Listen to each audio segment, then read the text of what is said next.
Bonjour, je m'appelle Chris et je vais faire l'essai du Mazda CX-3 2021. Il s'agit d'un multisegment sous-compact, probablement l'un des plus petits vendus au Canada.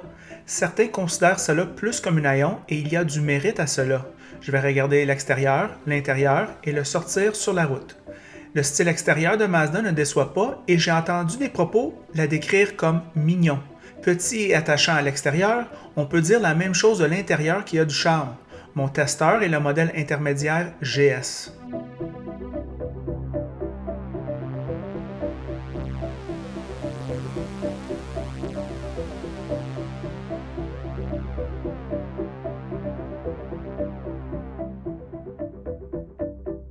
Le coffre est petit par rapport aux normes nord-américaines et assis derrière moi-même, j'avais peu d'espace. De toute évidence, il s'agit plutôt d'un arrangement 2+2. Je ne recommanderais pas cela si vous aviez des enfants. En avant, ce n'est pas spacieux, mais pas inconfortable. Ross et moi, nous sommes des gros gars et malgré une difficulté initiale à l'entrée, on finit par s'y habituer. Cet intérieur présente des ressemblances à la génération précédente de Mazda 3. L'ergonomie est familier, l'infodivertissement est d'une interface type iDrive que je n'aime pas utiliser mais que de nombreux propriétaires Mazda m'informent rapidement qu'ils aiment bien. Bien entendu, la climatisation est facile à utiliser, la qualité de l'assemblage et les matériaux de haut niveau de cet intérieur et la beauté de son extérieur sont ceux qui la distinguent de la concurrence.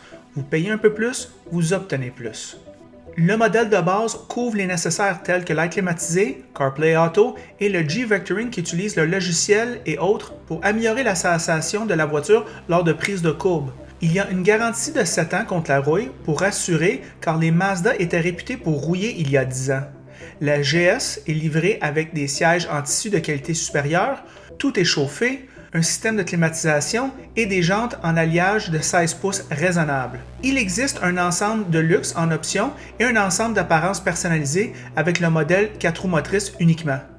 GT a des roues 18 pouces, des sièges électriques en cuir, un système audio Bose et un Apple CarPlay sans fil, une touche agréable. La meilleure affaire serait probablement la GS sans option à 23 650 $ plus la destination, plus les taxes, plus les divers prélèvements environnementaux.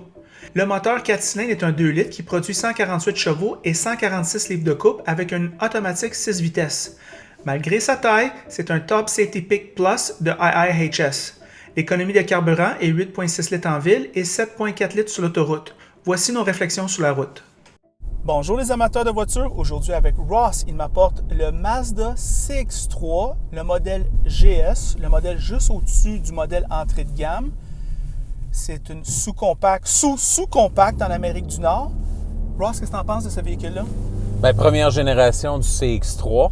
Oui. Est-ce qu'il y en aura une deuxième? Je pense que le CX-30 va prendre la relève, surtout pour le marché nord-américain, mais ça, le futur nous le dira.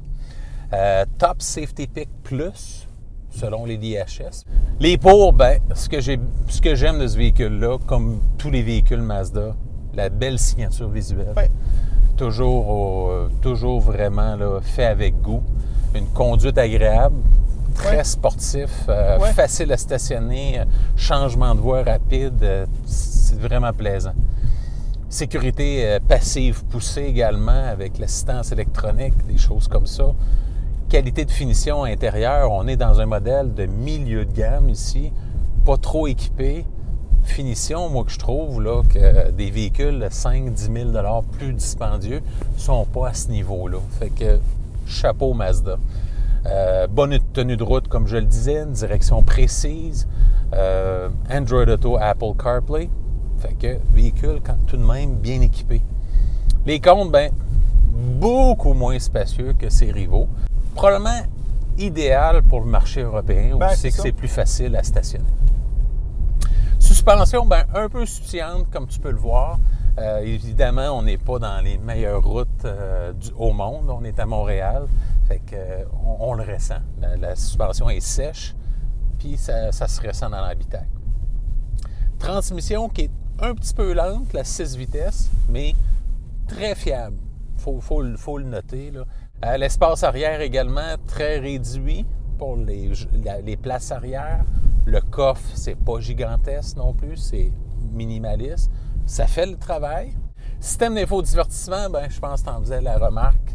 C'est quelque chose, la navigation, c'est pas très convivial, c'est un petit, moi je trouve que c'est un peu, disons, en conduite, c'est beaucoup distrayant.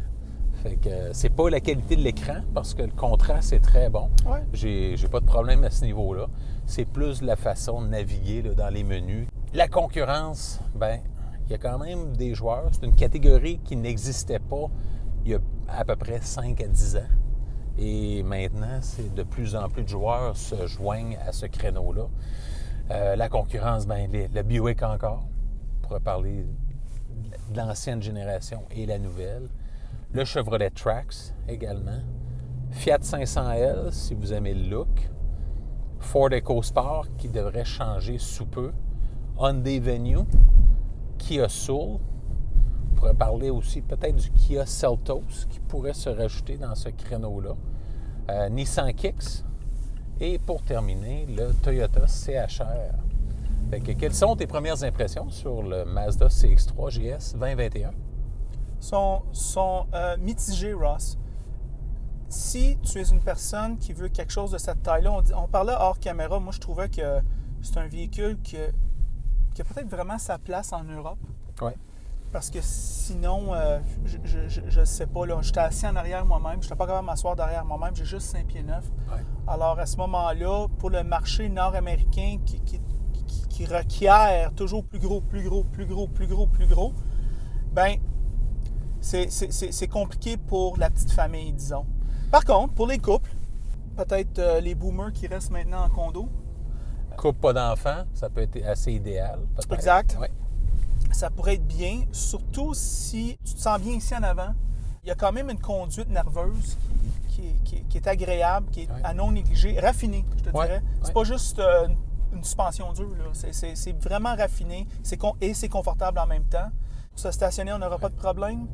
Et puis, ben, c'est ce que je pense de mes pensées générales de ce véhicule-là. Le style extérieur, comme tu dis, Ross, ben, moi, j'adore des petites touches que Mazda fait qui me paraissent si évidentes. Ben, le gris pastel qui est si beau, que tout le monde aime, ben, je peux te dire, Mazda l'offre sur quasiment tous ses modèles. Ouais. L'agencement des couleurs, tant à l'intérieur qu'à l'extérieur, c'est vraiment là, de haut niveau à ce niveau. L'utilisation du suède qu'on a vu sur la Mazda 6 Signature, mais maintenant, on le retrouve un peu partout dans leur modèle de voiture. C'est comme la peau de souris, ça. Exact. Et puis, c'est bien, je veux dire, ça, le mettre un beau beige, crème foncé ici, mais ça contraste bien avec le reste de la voiture. On voit ici, qu'ils ont pigé dans la pièce de certains autres véhicules. Ici, on voit un petit peu un design quasiment une Mazda MX-5. Et ici, on voit le design, on a utilisé les pièces de l'ancienne génération de Mazda 3. Et puis, on voit la molette, le raffinement général de cette présentation-là. Encore une fois, la présentation de Mazda. Et puis, on a un volant gainé de cuir de haute qualité qu'on pourrait retrouver sur des véhicules qui coûteraient peut-être 10-15 000 de plus, puis ils seraient très bien à leur place. Exact. Les bancs, il faut dire que le cuir ou le simili-cuir est d'excellente qualité. Le design des bancs, c'est écœurant. Là, vraiment, là, c'est haut niveau. Quand on rentre dans l'intérieur de notre voiture et on voit ça, mais Mazda nous fait ressentir notre argent. Et même plus, je te dirais. Alors, à ce niveau-là, c'est pas pire. La motorisation, moi, je te dirais, elle est nerveuse, joyeuse. J'aime le petit bruit. C'est approprié pour le look. Ça va avec la façon que ça conduit. Ça accélère quand même assez bien sur l'autoroute. Ici, avec la transmission automatique, ce véhicule-là est disponible avec le 4 roues motrices qui rend ça très intéressant pour nos hivers. Il n'y a pas de neige aujourd'hui. À 100 km/h maintenant sur l'autoroute, on se parle quand même facilement ici. Il n'y a pas de problème. Le bruit de vent, c'est qu'est-ce qu'on s'attend de cette catégorie-là. Exact. Ross, un véhicule qui est somme tout complet. Moi, je connais des gens qui sont propriétaires de ce véhicule-là, hautement satisfaits. Alors, il y a un marché, il faut dire. On pourrait croire que c'est juste l'Europe, mais il y a un marché au Québec pour ça. Ross, c'est quoi tes pensées sur ce véhicule-là, final? Bien, dans une plage de prix qui va de 24 000 approximativement à 34 000, OK, si vous prenez la version tout équipée, ce véhicule-là, en modèle d'essai qu'on a cette semaine, il se détaille 28 000 avec transport, préparation inclus. C'est quand même pas pire. C'est quand même très raisonnable. Une belle qualité, belle finition, une belle construction de véhicule. Comme tu disais, tu en faisais mention, une bonne garantie. En soi, aucune restriction en location, aucune restriction non plus à l'achat. Si l'espace vous convient, en termes de fiabilité, je pense que ça va répondre à vos besoins. Moi, si l'espace te va, moi, je te dirais qu'il est hautement recommandable à l'achat et la location. Tout à fait. La transmission a fait ses preuves. Mazda, leur fiabilité au cours des années, c'est toujours une métrique un peu floue, mais on dirait qu'il s'améliore tout le temps. Ouais. Puis c'est de la mécanique connue ici. Exact. Alors, moi, j'ai aucun problème à hautement recommander ce véhicule-là. Et c'est ça nos pensées sur ce CX-3 2021. En passant, si vous aimez la vidéo, aimez-le. Si vous ne l'aimez pas, aimez-le pas. Et si vous l'aimez beaucoup, mais pourquoi pas vous abonner à la chaîne. Et c'est tout.